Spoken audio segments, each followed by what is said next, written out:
Assalamualaikum warahmatullahi wabarakatuh. Izin memperkenalkan diri, nama saya Muhammad Rafli Kamal dari program studi Teknologi Rekayasa Perangkat Lunak Politeknik Engineering Indorama dengan NIM 2022-04013. Pada kesempatan kali ini saya akan menjelaskan tugas yang telah saya kerjakan, yaitu tugas HTML dan CSS. Tugas yang keempat ini dari mata kuliah Web 1. Baiklah, di sini saya mendapatkan tugas untuk membuat tampilan dari halaman petanikode.com,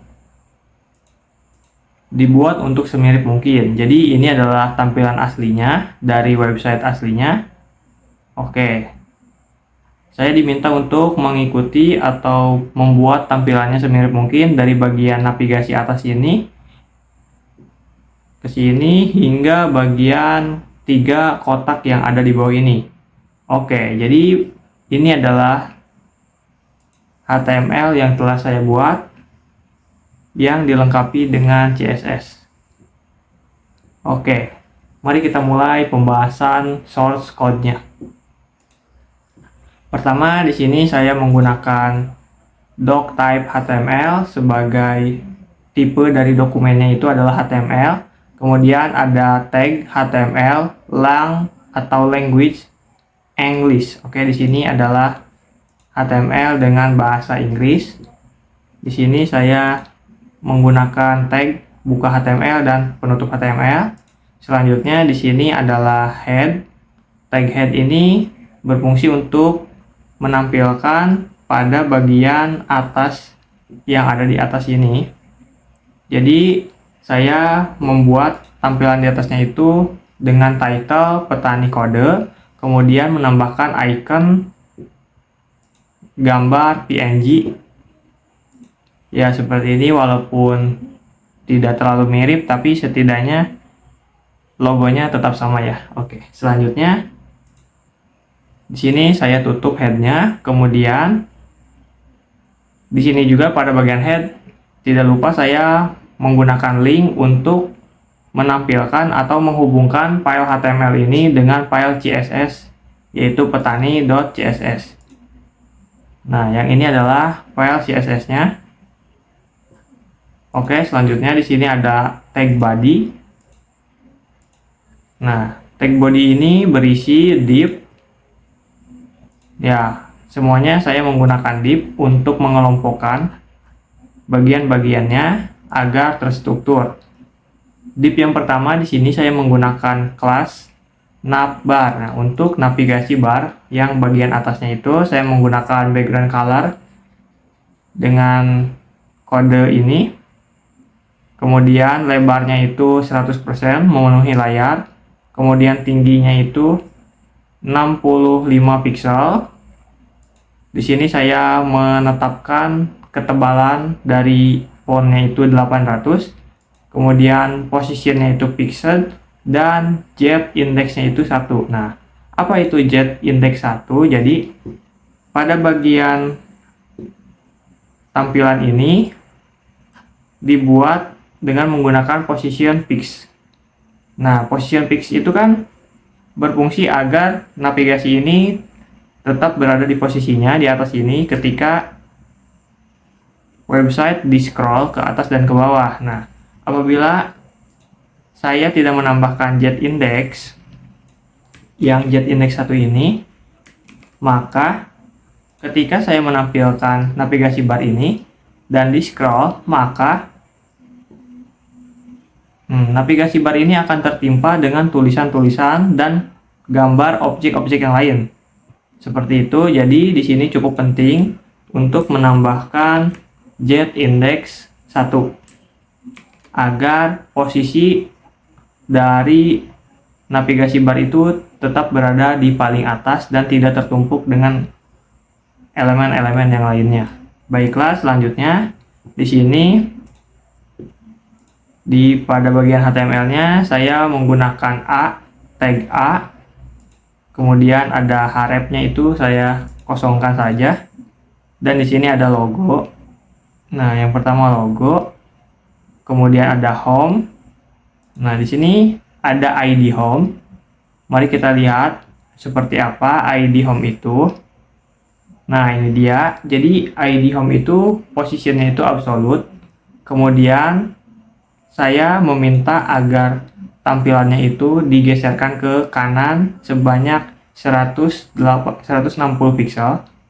Jadi ini adalah tampilannya. Nah, pada tulisan home ini dan juga beserta icon rumah ini saya meminta untuk menggeserkan sebanyak 160 pixel ke kanan, kemudian menggeser 20 pixel ke bawah. Nah, kemudian di sini ada color Alice Blue. Seperti itu. Kemudian selanjutnya pada image, saya menggunakan tag image untuk memasukkan ikonnya. Di sini saya juga menambahkan kelas gambar. Jadi pada kelas gambar ini berbeda lagi settingannya. Menggunakan posisi relatif, topnya 3 pixel, tinggi dan lebarnya 20 pixel, dan padding range-nya 5 pixel. Kenapa seperti itu? Karena di sini settingan antara tulisan home dengan icon, setiap icon dari tombol yang bisa saya klik ini berbeda ya settingannya. Jadi dibuatkan masing-masing agar tidak terpengaruh atau tidak berantakan. Selanjutnya di sini ketika saya mengarahkan kursor pada bagian join newsletter, warnanya akan berubah sama seperti website aslinya. Nah, seperti ini. Bagaimana caranya supaya hal ini terjadi? Jadi, saya menambahkan pada bagian join. Nah, join ini merupakan tombol untuk join newsletter. Oke, di sini ada ID join. Kemudian saya menambahkan yang pertama ID join pada file CSS-nya. Saya desain dengan border 2 pixel, solid, dan warnanya ini. Background-nya juga ini. Nah, kemudian saya menambahkan padding agar ukurannya itu sesuai dengan 12 pixel. Kemudian ada border radius untuk mengatur sudut, kemulusan sudut, keruncingan atau ketumpulan sudut dari border tersebut. Kemudian posisinya absolute agar tidak mengganggu elemen yang lain. Kemudian saya menggeserkan ke kanan sebanyak 1280 pixel. Kemudian menggeser ke bawah 10 pixel. Nah, di sini saya menambahkan titik 2 hopper. Jadi titik 2 hopper ini berfungsi ketika saya mengarahkan kursor pada bagian elemen tersebut sehingga akan ada perubahan. Di sini saya menambahkan perubahannya itu adalah mengganti background color yang asalnya background color itu seperti ini. Kemudian ketika kursornya diarahkan, maka akan berubah seperti ini. Oke, selanjutnya di sini ada div lagi dengan ID atas. Nah, jadi apa itu ID atas? Jadi ID atas itu saya menggunakan background colornya itu seperti ini. Nah, jadi pada bagian ini saya menggunakan div yang berbeda.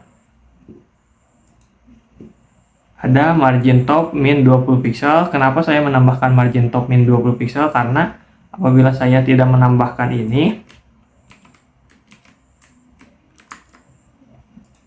nah maka akan terjadi seperti ini. Akan ada gap.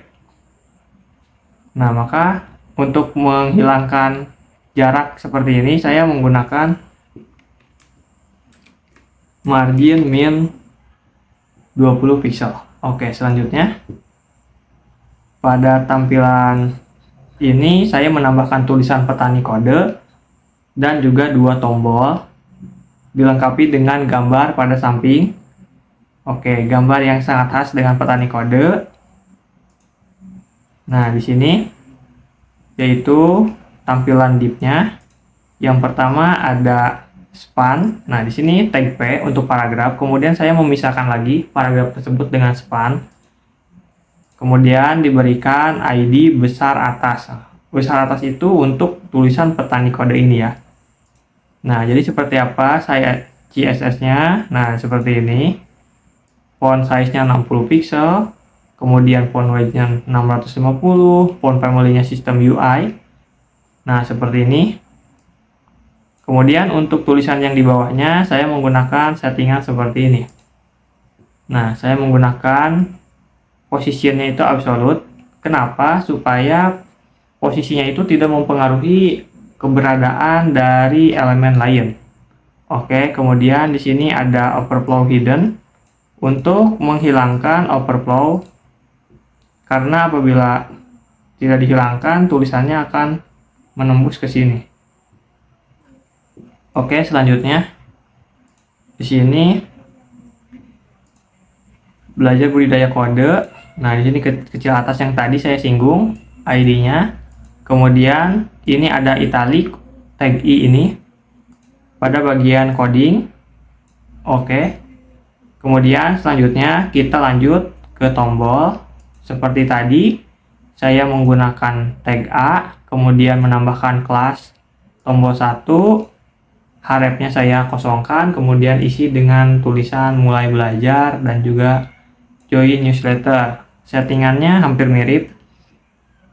Jadi ini adalah tombol 1 dan tombol 2. Keduanya memiliki titik 2 hopper untuk menampilkan perubahan ketika kursor diarahkan kepada elemen tersebut. Oke, selanjutnya di sini ada petani. Petani ini adalah gambar yang tadi, gambar yang ini. Jadi ini adalah settingannya, posisinya absolute. Saya arahkan ke kiri 135 pixel, ke bawah 150 pixel, dan lebarnya itu 400 pixel. Tingginya kemudian tingginya 400 pixel. Selanjutnya di bawah di sini ada kategori mau belajar apa hari ini, temukan tutorial berdasarkan minatmu. Nah, di sini saya menggunakan div baru, kemudian ada tiga elemen. Jadi yang pertama adalah paragraf P. Nah, di sini juga ada div ID bawah. Mari kita lihat di sini ID bawah itu. Nah, background colornya itu saya buat semirip mungkin dengan website aslinya. Kemudian lebarnya 100% dan tingginya 900 pixel. Di sini, nah untuk tulisan kategori, saya menggunakan settingan ini, menggunakan position relatif. Kenapa? Karena supaya ketika kategori ini diarahkan atau dipindahkan posisinya, bagian-bagian bawah ini juga tetap terpengaruh ya. Jadi posisinya itu tetap sama, sehingga saya tidak perlu mengaturnya satu persatu. Dengan yang saya lakukan pada bagian absolute seperti ini, berbeda ya. Kemudian saya menambahkan ID besar bawah dan juga ID kecil bawah. Nah, ID tersebut saya terapkan pada bagian ini. Nah, jadi setiap paragraf saya memisahkannya dengan tag span. Pada bagian kategori, mau belajar apa hari ini dan temukan tutorial berdasarkan minatmu ini. Kemudian dilengkapi dengan ID-nya masing-masing. Selanjutnya, ini adalah div kelas border 1. Nah, border 1 itu adalah ini. Saya menggunakan border 2 pixel, solid, dan RGB-nya itu putih. Background color-nya juga putih. Border radiusnya 15 pixel, yaitu ketumpulan dari sudutnya.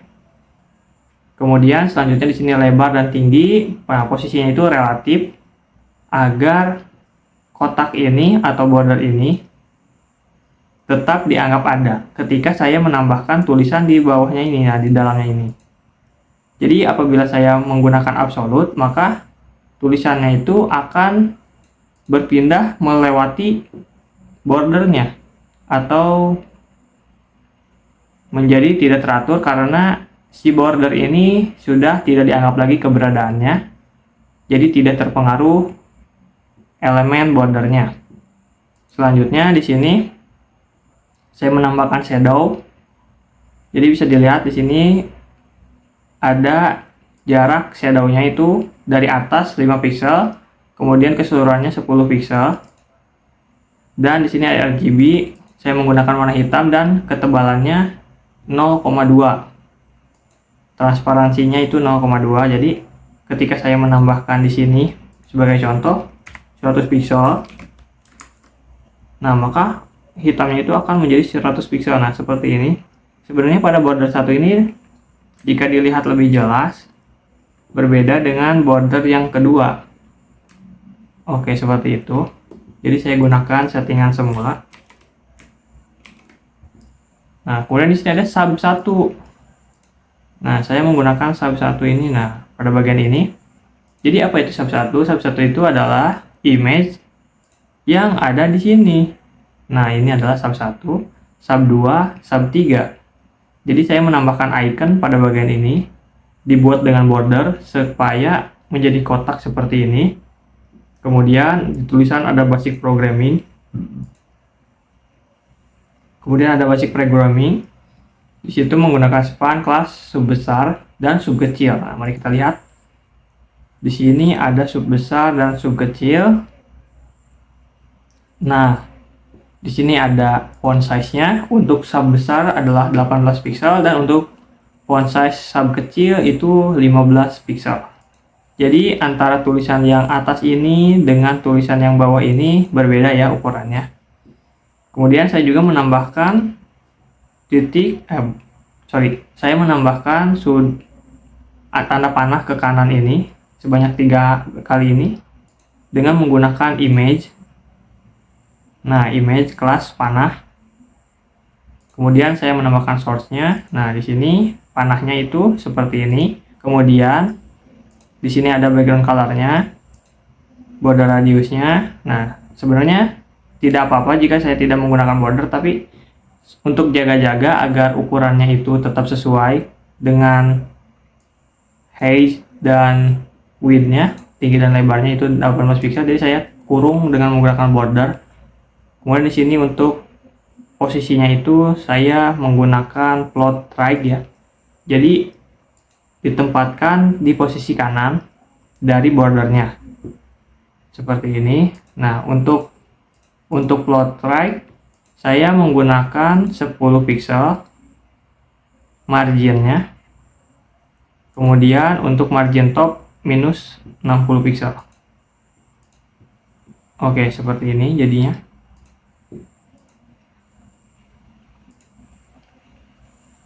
Ini adalah border yang pertama, border kedua, dan ini border yang ketiga. Nah, seperti itu. Kemudian saya tutup div, dan tutup body, dan tutup HTML. Oke, seperti itulah. Untuk saya sendiri, saya merasa tampilannya sudah cukup lumayan mirip lah ya. Oke. Jadi terima kasih. Cukup sekian penjelasan dari saya. Mohon maaf apabila ada kesalahan. Wabillahi taufiq wal hidayah. Wassalamualaikum warahmatullahi wabarakatuh.